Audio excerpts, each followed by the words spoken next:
Hello mga kaido, for today's video ay gagawa po tayo ng pineapple jam. Bali, 4 nga lang na pinya mga kaido ang ating lulutuin. Request nga ni Mahal mga kaido, kaya gagawin natin to.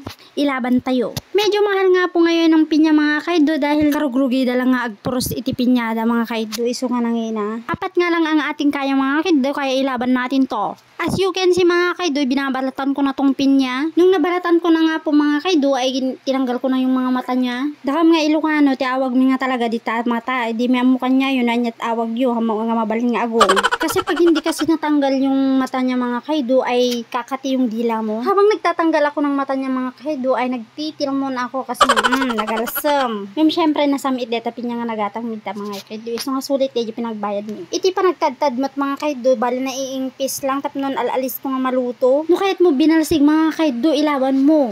Yun ang nagse-separate sa ating dalawa. Ilaban mo, ilaban ko. At nung natapos ng gayat-gayatin mga kaido, ay pupagkalan na natin to. Tatanggalin na po natin ang kanyang digo.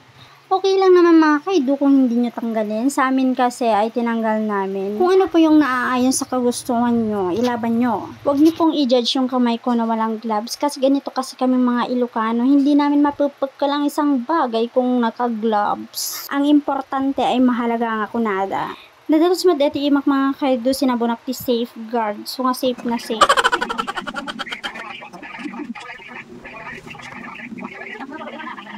Ginamitan ko na nga ng strainer mga kaido para hindi po sayang yung mga tira-tirang pineapple.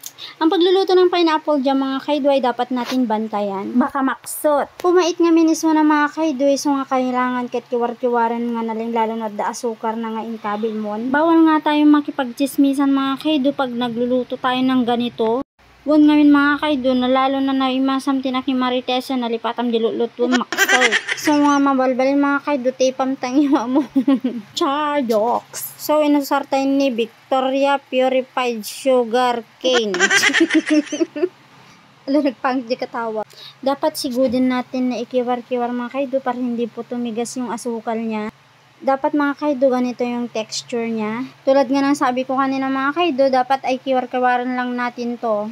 Lalo na mga kaido pag ganito na yung itsura, dapat ikiwar-kiwaran lata. Di ba mga kaido nagimas nga kitkitan? Pag alam mo na okay na mga kaido, ay iwanan mo lang saglit. When nuli na yung mga kaido para maikatan lang deta syrup na. Ito na maluton mga kaido kasi sino kati itsura nan. Pag hindi na mainit mga kaido, ay pwede na natin ilagay sa jar. Mabalintay ng palaman ng tibredon. And that's all for today's video mga kaido. Bye-bye. Thank you.